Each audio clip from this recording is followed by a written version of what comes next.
Hello, what's up? So I just ended a video for mythological creature of the Philippine literature in pre-colonial period. So again, before I start another video, let me introduce to you first. Napakadali lang. If you're preparing for the LET or board exam, you're in the right place because I have reliable sources. I got you because I invested actually in premium study materials, and isa na dito yung mga materials galing sa mga colleges, no? And I'm sharing with you guys kasi some of us naman, no, unfortunately, just like me, when I was before, yung wala pa kaming pera, hindi ako makaka-afford ng mga documents online kasi naka-blur, di ba? At saka yung iba naman is naka-skip ad dagat 10 seconds, which is very time consuming, and then hindi mo pa ma-download, di ba? Kasi kailangan ba ng hindi mo siya ma-download and hindi mo din ma-copy paste kasi ewan ko kung anong ginagawa nila, pinopost pa nila, hindi naman pala ibibigay. So yun, nag-invest talaga ako ng premium study materials. And also, about this video, we also have retention, okay? So we have quiz every end of session, and then you can test yourself and see what sticks. And then may God bless us with sharp minds to recall and ace this together. Then adjust the playback speed. Ito talagang masasabi ko sa inyo before kayo sumabak sa labanan dito sa aking mga videos. Please adjust the speed. Mabilis lang ako magsalita kasi intro lang to, pero pag discussion na, medyo malumanay na po ako kasi pinapaintindi ko talaga at iniintindi ko rin yung mga information. So yes, please do adjust the speed on the YouTube settings and match it with your pace. Okay, now let's dive in. Ilang minuto na yung na-consume ko at exactly 2 minutes. And yes, we have the Philippine epics and Philippine epics lang. Wala tayong ibang i-discuss ngayon. So, introduction to Philippine epics. I'll try my best talaga. Promise, hindi ko to itatagal more than 30 minutes. Cross my heart. Heart, pero dito, bobo. Okay, defining epics. So, hear me out. Defining epics. Epics is long. Again, long. Ito yung mga characteristic ng epics. Long. Heroic. Dapat may hero tayo or bida-bida na may ritualistic, na may supernatural na kapangyarihan. Okay, supernatural abilities po. May kapangyarihan kagaya ni Lamang, makakapagsalita na, galing pa siya sa puwerta ng kanyang ina. Diba, nakakapagsalita na siya. That is a supernaturalistic ability. Now, another characteristic of an epic is ritualistic narrative. Naratibo po yan. Okay? Folk narratives, isa dyan ang mythology at what? Epics po. Okay. So, magkaiba po yung epic sa folktale at saka ballad. Bakit, ma'am? Ano ba meron sa folktale at saka ballad? The folktale or ballad, yung mga once upon a time in a faraway land. Yan, ganyan. Mga folktale and so on and so forth. Mga kwentong bayan. Okay? And ballads. They are short. Okay? They are short and entertainment focused. While the chants or bulong are fragmented myths, and then okay, ang kaibahan ng chant or bulong is half narrative and half song. Okay? Half narrative, half song. So ayan, wait lang. Okay. So ang epic, ito yung epic. Sa epic is it's all about ritualistic, kulto or cultic, heroic, and storytelling. Sa folktales and ballads, entertainment. Okay? Yun yung focus ng ballads . Sa epic kasi is ritual. Ritual po. Seremonya po yan. Mga importanteng event po. Okay? Entertainment and social teaching and indoctrination yung ballads and folktales. Okay? Let's get started with Luzon tribes. So, bigay ko lang muna dito yung mga example. First, we have the Ifugao, the Hudhud. Okay? Hudhud ni kanino? Aliguyon. And then the Alim. Okay? If you want to know more about the lesson, actually parang i-1 by 1 ko yan. Yes, i-1 by 1 ko yan pala.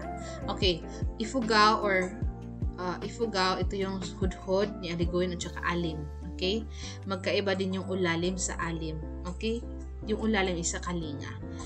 Ibaloy, ko muna. Yan. Sa mga Ibaloy na naman, or sa mga Benguet, is Kabunian. Okay? At saka si Bindian. Ilocano naman is Biag ni Lamang. Lumalabas pa yan sa let. Ang Tagalog is Kumintang. And then Bicolano is Ibalon. Okay? Hindi po ibig sabihin na Ibalon is Ibaloy ha. Hindi po yan. Ibaloy is Kabunian. Yan po yung ano nila. Si Kabunian, sino nga si Kabunian? According to the mythical creatures or mythology of the Philippines, what? Kabunian is a headhunter. Headhunter nga, hunter. Kabunian, and he's one of the 4 gods, no? Si Hubod, sino yung pinaka-top? May 3 pa kasi. May 3 pang nakatira na god sa sky world or sa langit. Yun lang. Anyway, without further ado, let's get started with the detailed summaries. Okay, Aliguyon. Hudhud ni Aliguyon. Sino yung epic hero natin sa Hudhud? Si Aliguyon. Sa anong tribo? Ifugao. Hud. Ano yun? Ganun lang. I'm trying to make concept or keywords, no, para maalala or ma-internalize natin kung ano yung story, sino yung, who is it all about, so on and so forth. Okay, Aliguyon. Isa po siyang warrior, son of Amtalao and Dumulao. Ibig sabihin ng Aliguyon, he who persevere. Grabe yung perseverance niya sa sarili niya. Pinupush niya talaga yung sarili niya. Okay, the early training naman ni Aliguyon is warfare and magic prayers. So, meron pa yan silang mga prayers and then mga labanan, battles, okay, with sinong kalaban nila dyan. And isa sa mga, speaking of kalaban, we have the Pumbakayan, okay? So, 3 years sila, draft or hindi ba walang nananalo sa kanila dahil sila ay both strong and resilient. Hindi po independent woman ha, mga lalaki po yan, si Pumbakayan at si Aliguyon. So si Pumbakayan is kalaban ni Aliguyon. Hudhud ni Aliguyon. So ano nangyari? Nagka-peace pact po sila. Sino nag-arrange? Si Pangaiwan, the one who watches. Ano meaning ng Pangaiwan? The one who watches. So, marriage and prosperity, si Aliguyon ay pinakasalan ni Bugan. Bugan means blessing. O, diba? May mga meaning yung mga pangalan nila. So, ano yung meaning ni Aliguyon? He who perseveres. And si Pangaiwan naman yung who watches. Observer siguro siya, observer. And then si Bugan is blessing. Hindi po yung nasa baba niyo, girls, ha? Hindi yan. Iba. Pero blessing yan. Yan, yung sa baba niyo is blessing yan. Nagbibigay din yan ng blessing dito sa mundo. Anyway, significance. Yeah, I'm just trying to de-desexualize yung word na Bugan. Okay? Okay. Significance. Ito naman is, ang Aliguyon is ginagamit sa special occasion, just like may namatay or di kaya may kinasal, so on and so forth. Okay, dito naman tayo sa Alim. Ifugao pa rin to. Okay. When you say Alim, it is a golden age, no? Meaning abundance. So, ayun. Kasi merong may nangyaring great drought and flood. Ano yung drought? Tagtuyot. Okay? El Nino. Tapos, La Nina. So, malapit silang ma-extinct. So, si Bugan and Wigan, sila yung sibling and survivors sa nangyaring plague, sa nangyaring phenomena, no, na drought and flood, si Bugan and Wigan. Ano meaning ng Bugan? Blessing po yan. So, divine intervention, si Makanungan, the Ifugao God. Sino yung nag-intervene? Yung Panginoon nila na si Makanungan. So, si Bugan and Wigan, kinasal at nagkaroon ng ilang anak, sina Bugan at Wigan, Siyam na anak. Ang great curse, yung nila, parang ending conflict is tribal conflict. Okay? So, okay, dito naman tayo sa ulalim sa mga taga-Kalinga. So, itong story na to, guys, natatawa ko dito. Hindi natatawa na naiinis kasi ang kati-kati ni girl. sorry. Just a very shallow thinker. As a shallow thinker. If you have a shallow thinking, no? Ito kasi sino nga yung babaeng nakalimutan ko sino yung babae dito, wait lang, si Dulao ba yun? Basta love triangle to between ni Yao, Dulao at saka si Duliao. Itong Duliao, ito yung kabit. correct me if I'm wrong. So, again, yun yung sina Dulao, Duliao, Yao. Yan yung, ano yan? Ulalim. From the, pag makikita kayo ng double L, Li, Duliao, Li, Ulalim. Ulalim yan. So, elopement and chaos, Spanish soldiers. Now,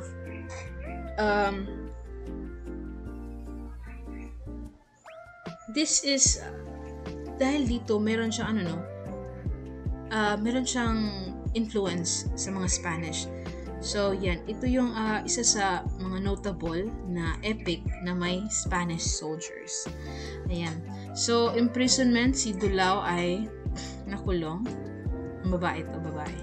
And then, Magic Nganga and Bana, Miraculous Birth. Ito yung mga anak nila. I think anak nila to. And then, si Bana ay nagigante. Pinatay niya ang third wheel. Pinatay niya ang third wheel na si Duliao. And then, wedding tradition or origin story. Okay, ito is, it's all about the wedding tradition. Okay. Next is Kabunian from the Ibaloy tribe. Okay, so Kabunian, we all know that Kabunian is a what? A god. But according to the Ibaloy, he is a lonely god. So, because Kabunian was lonely, according to Ibaloy, nag-create siya ng ano? Ayan. Iba yung sa Kabunian sa kabila. Hindi na kabila, sorry. Diba, yung sa kabila na story about Kabunian, wala namang masyadong doon. It's just connected siya sa mga tao doon, diba? Connected siya sa mga tao kasi siya yung pinakamalapit sa middle world. Kasi siya yung last layer, pinakababa na layer ng sky world. Kaya nami-meet niya yung middle world. Kaya nag-uugnayan sila. Dito naman sa Kabunian Ibaloy tribe, siya yung story niya. Again, yung main character is Kabunian. Pero yung focus dito is yung creation of humans. We have the black people.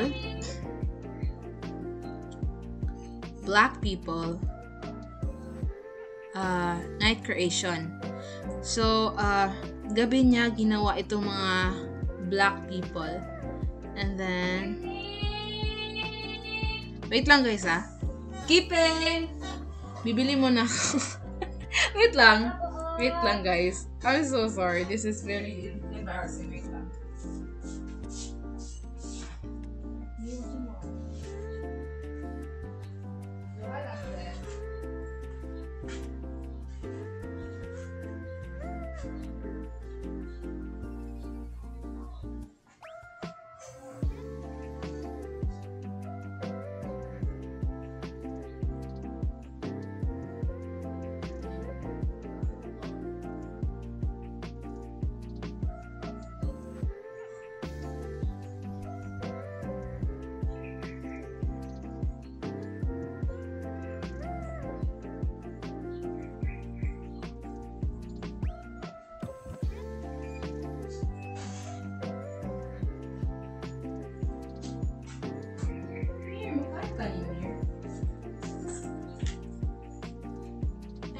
Back.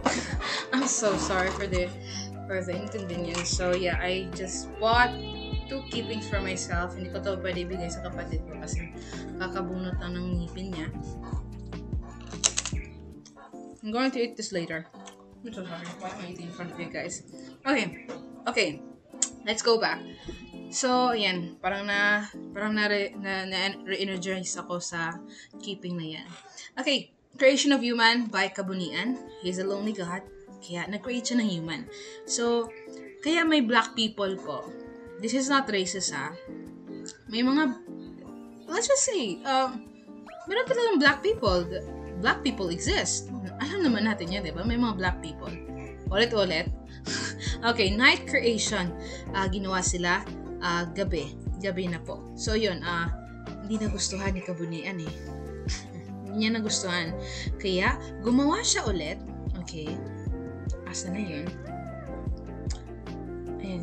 Gumawa siya ulit during, before sumilip yung araw. Before sumilip yung araw, actually, sumilip na yung araw dyan Like, anong tawag dyan? sunrise sa Tagalog. Kalimutan ko. Kung takip silip, ano naman yung opposite niya? Basta, dawn. At hindi pa rin niya nagustuhan kasi masyadong maputi. Masyadong maputla.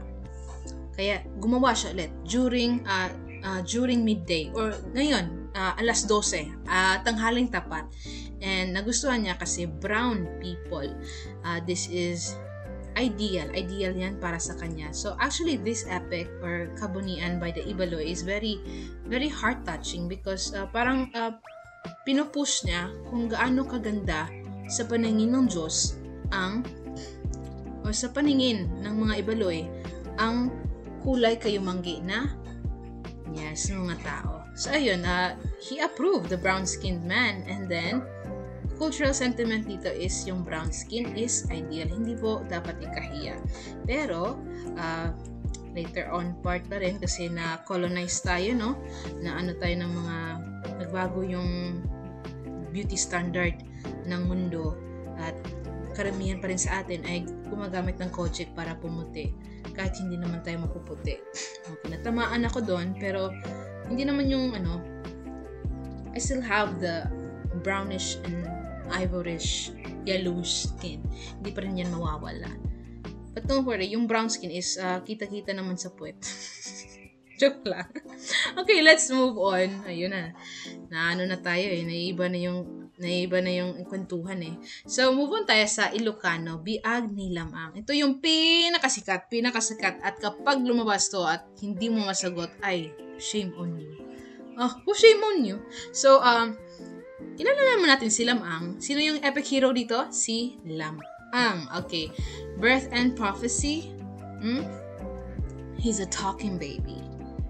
Siya pa ang pumili ng kanyang pangalan pagkalabas-labas niya sa kanyang inay. And then, nalaman niya na ang kanyang ama ay pinatay ng mga negrito, ay mga igorots pala, sorry.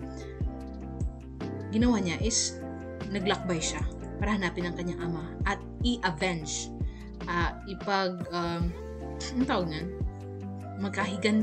Maghigante sa mga kalaban. At tatalo naman niya itong mga igorots. And then later on, nagbiga-biga siya si Ines Canoyan. Si Ines Canoyan is may mga magical pets. Ano yung magical pets niya? Aso at saka rooster. Bakit? Actually, the magical pets, I'm telling you now, I'm telling these magical pets now because it's like a Chekhov's gun. In a way of Chekhov's gun. Sinasabi ko to ngayon kasi itong mga pets na ninention ko ngayon, magagamit later on. Watch. Stay and watch, okay? Deadly water ritual, ayan. Kinain po siya ng isang parang pating na tawag na berkakan. Bakit napakain siya ng pating? Kasi gusto kumain ng, ewan ko, sinong nagsabi sa kanya. Ayan. Rarang. Ayan. Can you read it? Rarang. Meron kasing nag-ano sa kanya na, maghuli ka naman ng rarang. Isda po yan eh, masarap daw yan. Rarang. Ayun, nag-isda siya. Kaso mahirap yan eh, kasi parang espesyal yan na isda.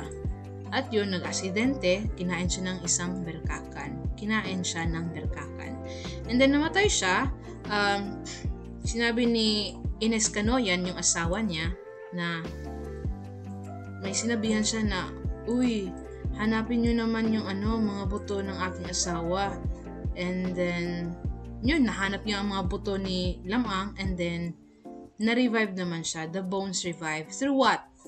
Her magical pets. Anong ginawa? Tumilaok yung rooster and ewan ko anong ginawa ng aso. Basta, the rooster and then yung aso niya. Ang happy and ang ending is peaceful life. Okay. Kumintang naman tayo. When you say kumintang sa mga Tagalog po yan, okay? Kasi minsan naisip ko yung kumintang yung ginagamit ng mga Maranao.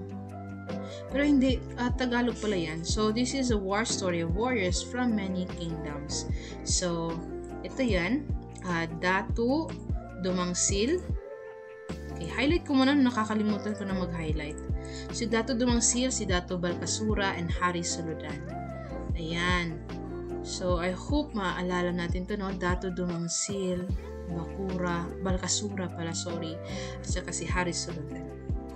Okay. Ayan ha.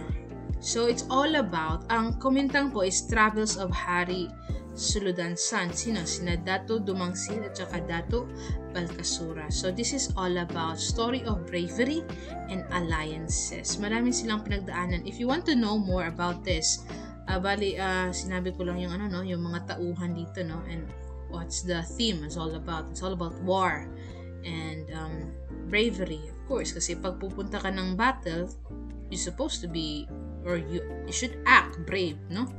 And then alliances din, alyansa. Check it out guys sa mga note-making videos ko. Nandun yung full story ng Kumintang from Tagalog region. So dito naman tayo sa Ibalon. Ayan ang Ibalon, or sa Bicol to. Bicol, no? So heroic beginnings, we have Baltog versus Tandayag. Okay. Actually yung dito is agay. Kinagat ako ng aso. Okay, Handyong Wars, monsters defeated. Okay. Ito, listen, okay? Listen, watch, learn, and watch. Watch, learn, and listen. Heroic, agay! Kinain yung... Kinagat yung pa ako. Agay. Okay, heroic beginning. So, nagsimula to, agay! Ay, naku, para siyang pusa. Okay, Ibalon, Bicol. So, Ibalon, actually yung epic hero dapat na tutukan natin ng pansin dito is si Handyong. Okay, Handyong. But before Handyong started with his leadership, meron munang nangyari, which is the battle between Baltog versus Tandayag. So, I think the Baltog is the protagonist and Tandayag is the antagonist. Oh, diba? Literature, English. So, later on, nanalo si Baltog, and then another obstacle happened, and then during ito sa leadership or pamumuno ni Handyong, and then during Handyong administration, marami din siyang nakalaban, and most of them are monsters. Yes. And then during Handyong, it is considered as golden age. Bakit? Marami siyang nagawang batas at marami din siyang ginawa na invention. So i-search ko na lang, no? Ayun. So, ang mga invention niya, guys, is yung boat. Yung boat po. Tsaka farming tools, weaving looms, and even sailabari. So, ayan po. Marami siyang... Marami siyang laws na ginawa. Yun, nahanap ko rin. Slaves were respected, okay? Yung laws ni Handyong, kaya golden age siya, kinonsider siyang golden age.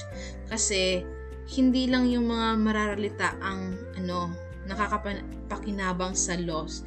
Gumawa din siya ng batas para sa mga slave. Lagyan ko nga ito. Ito kasi yung highlight kung bakit napaka ganda ng administration or pamumuno ni Handyong. Okay, aside sa mga nakalaban niya search nga natin. Handyong monsters defeated. Ayun, giant crocodile. Okay, nakalimutan ko Buwaya. And then nakagat talaga ako ng tuta ko, guys. Ayan. Isa na yun yung buwaya, okay? Marami siyang kinalaban actually.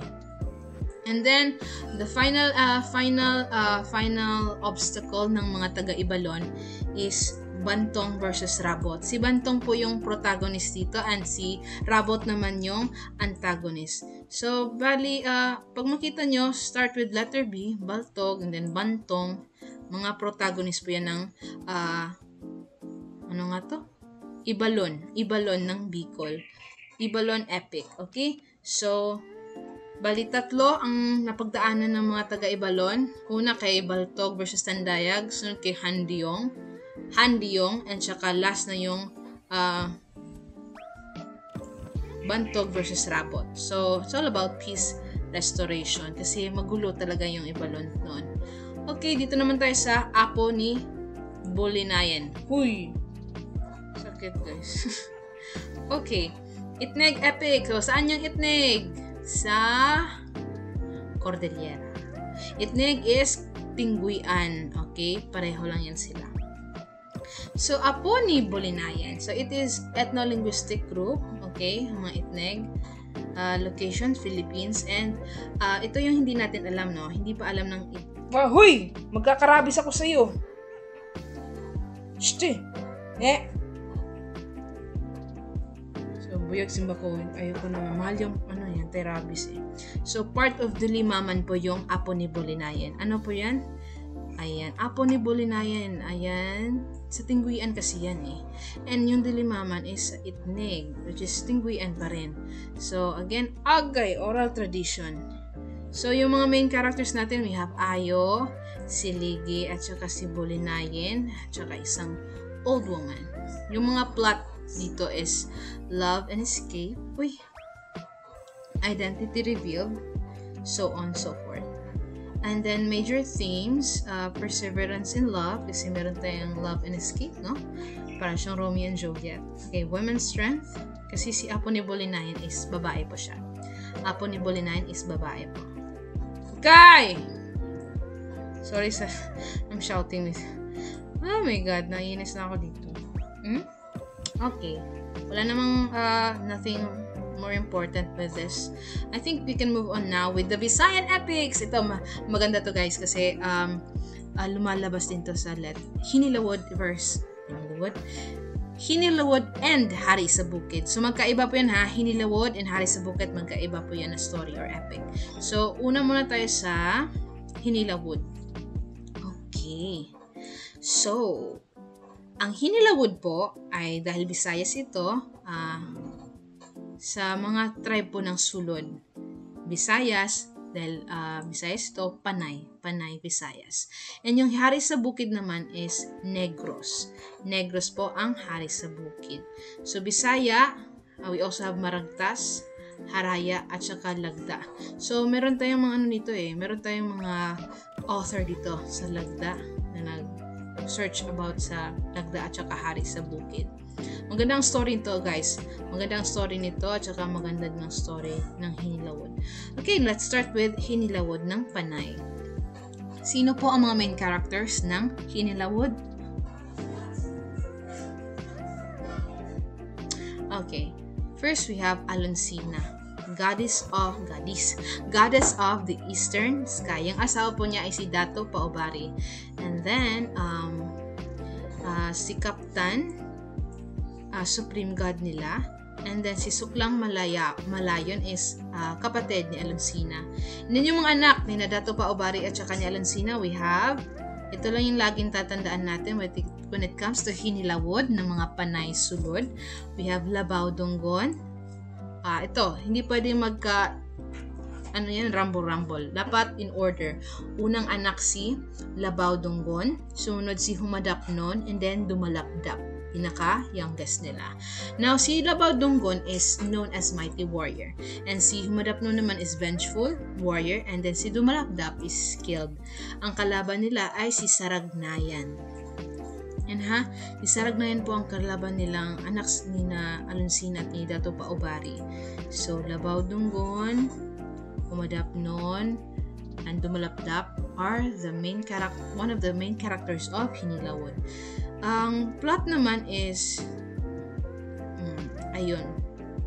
nagpakasal si Dato Paobari at saka Alonsina, no? Tapos nagpabaha si Kaptan siguro. And then they escape to the higher ground sina Dato Paobari at nabuo ang tatlong magkakapatid kambal na sina Labaw Dunggon, Labaw Dunggon, Humadapnon at saka si Dumalapdap. Okay, una natin pag-usapan is si Labaw Dunggon. So again, marami siya na kalaban eh. Una na dyan si Angoy Ginbitinan at saka din si Abyang Durunon and then si Malitong Yawa. So Malitong Yawa, asawa siya ni Saragnayan. Okay? Asawa po siya ni Saragnayan. So ayun.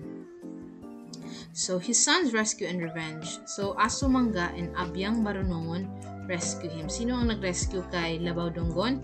Sina Asumanga and Abyang Barunugon. So, Abyang Barunugon, pinatay niya si Saragnayan. Bakit? Sino po ba ito sina Asumanga at saka si Abyang? Ang mga anak ni Labaw Donggon. Okay ha? Si Asumanga at saka si Abyang Baranugon. Gon. Oh, Labaw Donggon. Okay? So, dito naman tayo sa isa pang kapatid ni Labaw Donggon, si Humadapnon. So, Journey and Wrath. Ito, mainit ang ulo nitong batang to.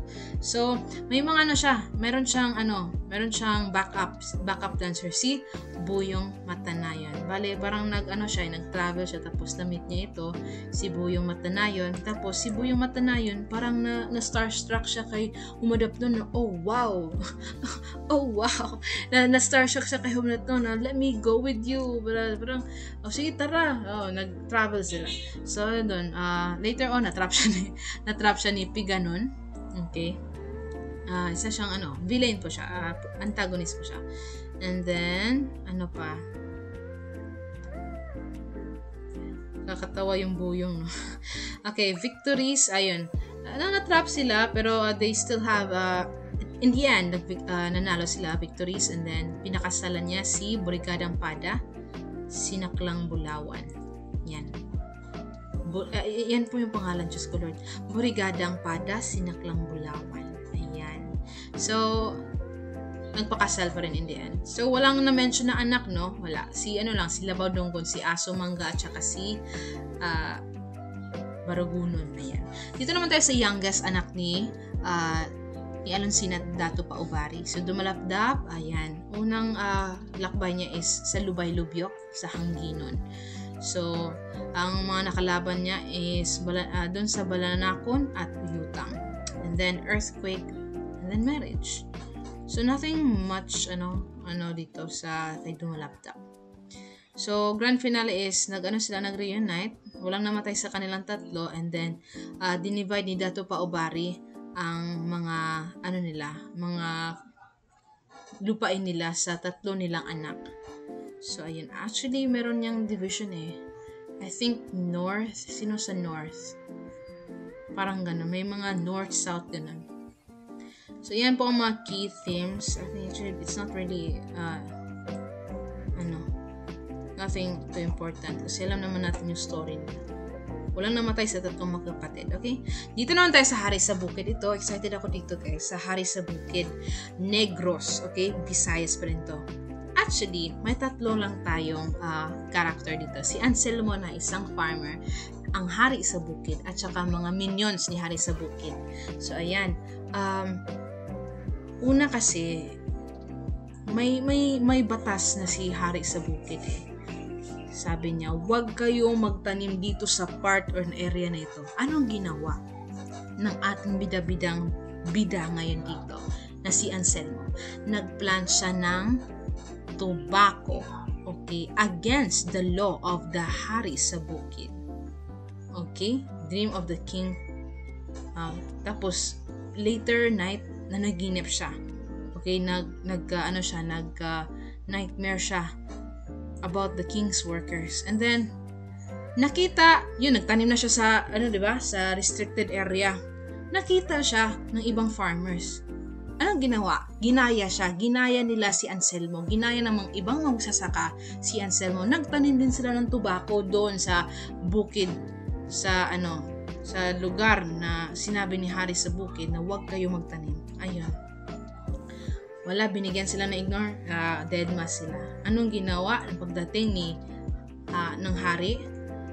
Kinuha niya lahat ng tobacco and then pumutok ang mountain. Ano nga tong lugar na pinag-uusapan natin, tong Hari sa Bukid? Sa Negros po. So yun, kinuha niya yung tobacco. Siguro yung Negros, abundant sila sa tobacco. So, this epic shows the cultural background of a certain tribe or ethnic. So, yun, nagsilaya sa mga farmers and then, nanaginip ulit si Anselmo. Ayan, nakita niya na nag-smoke ng tobacco ang Hari sa Bukid. And then, last na panaginip niya yun and nawala na siya. Bigla siya nawala, hindi na siya nakita ng mga farmers. So, hindi alam ng mga farmers kung merong nagsasabi iba na kinuha siya ng hari sa bukid, merong iba na lumaya siya, hindi na bumalik, so on and so forth. So, ang endgame nito is kanlaon, barren, and guilt. Anong nangyari? Yung pinagtaniman nila ng tabako doon sa Negros po ay hindi na po mataniman. Search nyo yan sa Negros kung totoo ba. Pero meron lang part, I think this is like origin story, no, about the so yun po nangyari. Hindi na po matamnan yung lupa na tinaniman nila noon ng tabako kasi galit yung hari. So yun, naging barren. Ibig sabihin barren po, kung sa mag-asawa pa yan, hindi makaanak. So barren is parang infertile, no? Infertile yung land. Okay? So that's it. Huwag natin kalimutan na guilty po yung mga tao doon kasi sa ginawa nila na hindi pagsunod ng kanilang hari. Okay, dito naman tayo sa Maragtas, Panay. Panay pa rin, no? So, ano yung other story about Panay? Hinilawod. Okay, Hinilawod, meron ding Maragtas. Visayas pa rin. Okay, so itong Maragtas din, very interesting din to. By the way, guys, this is very interesting because this story, the characters of these stories is coming from other countries. So, tyranny ng Borneo. Saan ba yung Borneo? Southeast Asian part. Mga silingan lang na to or kapitbahay lang din natin. So, there was a cruel ruler named Sultan Makatanaw sa Borneo. And then, he has a wife, Dato Paibo. He has a target. No? May nagustuhan siyang asawa ni Paiburong, Dato Paiburong, na si Pabulanan. Yun. Ayun. Ang ginawa nila, guys, niya talaga, si Pabulanan, nabulanan dyan siya. Nabunalan dyan siya ni Sultan Makatanaw. So, ang ginawa ng ibang dato din, for the sake of their safety, no, sa family nila, na sila, parang nag-worry sila at umalis sila sa Borneo. Napadpad sila sa ating mga islands dito sa Philippines. At isa na dito ang umalis or nag-escape sina Dato Sumakwel at saka Dato Puti. So alam niyo na yan kung saan galing ang mga mga pangalan na yan. Nung pangalan na suka na Dato Puti. It's from the Maragtas, no? Or mga dato-dato. So leader, sina Dato Sumakwel, Dato Puti, ano pa? Meron pa yan marami yan sila na umalis or tumakas sa tyranny ni Sultan Makatanaw. Ayan. Okay, there are actually 10 dato, okay? Married at saka meron ding single, okay? So, ayun, secret plan ay sumakay sila sa biniday or tinatawag nilang or barangay boats. May mga boats sila doon. Napadpad sila habang nagta-travel, napadpad sila sa Panay or Aninipay. Aninipay ang tawag sa mga taga-Panay. So doon na-meet nila si Marikudo, isang dato din, chieftain. And doon nag-trade sila, anong tawag din? Nag-barter sila ng mga gamit galing sa Borneo, tsaka lupa. Ang kapalit is mga lupa ni Marikudo dito sa Pilipinas. So, naging peaceful naman, and then barter with the ati. Ayan, ati. Yung iba napunta din sa Luzon. Hindi lang Visayas na Panay. Meron din sa iba at Karatig region. So, ayun. Negotiation site is sa Imbidayan. And then yung mga ginamit nilang exchange gift are tools, mga gamit sa Borneo, majuri, at saka ibang gift. Ayun. Iba naman yun sa kay Marikudo, yung chieftain. Iba yung pasalubong nila kay chieftain. Golden Salakot at saka basin. O, diba? So, ayun. Nagkaayos talaga sila. So, dahil maayos ang pag-uusap, negotiation nila, siguro dati pa, no, ang barter is parang pera na dito sa current times natin. So, kung sa atin ang paggamit natin ngayon is money, noon is barter, pag-exchange gift. So, yun. ayan, may division of land. Ati moved to the mountains, and then new settlements also happened in Aklan, Iloilo, and Malandog. Okay? Yan po ang ibang Karatig region na inoccupy nila. So, further journey, ayun nga sinabi ko, mayroong pumunta sa Luzon, and si Dato Puti ay bumalik din. Diba, pumunta siya sa Luzon. Bumalik pa rin siya sa Borneo. Bakit? Nag-alala siya sa kanyang mga pamilya doon. So, yun po. So, ito yung chronological summary. Una, tyranny sa Borneo, tumakas, napadpad sa Panay or Aninipay, nag-barter, nag-divide na sila kung saan sila na land, and then nag-further migration. Iba, hindi lang nag-stay sa Visayas, Panay, nag-travel pa sila beyond Panay, which is napunta sila sa Luzon. And then last one is bumalik po. Sa story ng Maragtas, bumalik po si Dato Puti sa Borneo kasi hindi niya ma-take na may naiwan siyang pamilya doon. Nag-worry siya ng very, very bongga. Ayan na. Paubos na aking boses. Okay, before 1 dapat matapos na natin to, no? So, Haraya, Panay. Again, ano yung mga stories or epics na talk about natin about Panay region? We have Hinilawod, next is Maragtas, and then Haraya. Ano po tong Haraya? So, it is still an epic poem, and it's all about rules of conduct, kung paano ka mamumuhay. Okay? So, heroic tales po rin to. Related po siya sa hari sa bukid. Ayan. And then, Hinilawod, connected po siya, related. So, moral and ethical guidelines. Okay. When you see Haraya po, Haraya, it is conduct. Okay? Conduct. Rules of conduct. So, how they live. Okay? Let's move on from Visayas to Mindanao. So, we have Lagda. Saan po ang Lagda? Lagda epic. Confirm nga natin. From... Ano ba talaga? Ano din? Related ito. Bakit may Mindanao dito? Originate from the Suludan people of ancient Panay. Okay. Panay din to, guys. Hindi to Mindanao. Okay. So, just like other epics, this is oral tradition, di ba? Folk epic. So, ang central hero natin is si Tuwaang. Sino? Sino sa Lagda? Tuwaang po. Siya po yung epic hero. He is a warrior and has supernatural abilities just like Lamang, no, sa Ilocano. And then, ano pa? Magical weapons and shape-shifting. Yun nga, yun yung niya. Supernatural abilities niya. Main conflict, ayan. So, kagaya ni Labao-Dong-on, no, meron siya nakalaban na buwaya or crocodile.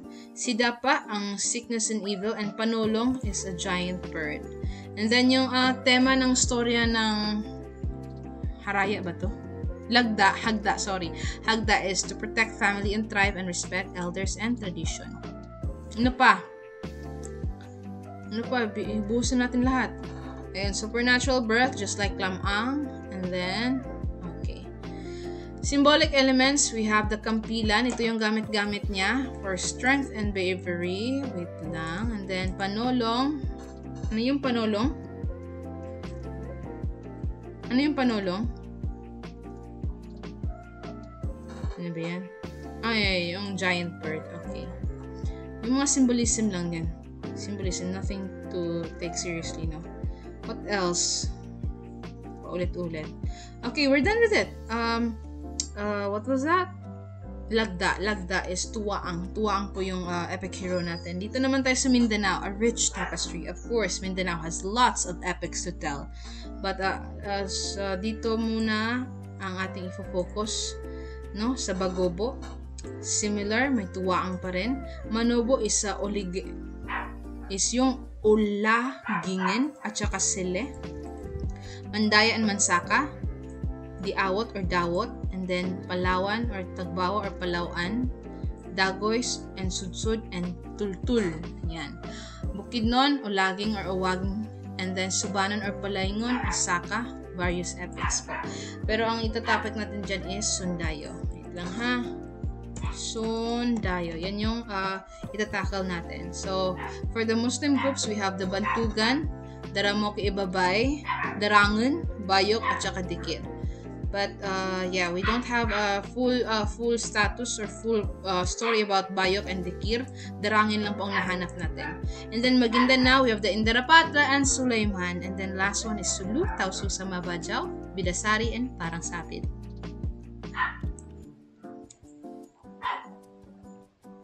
Okay. Ano ba yan? Bakit ang iingay mo?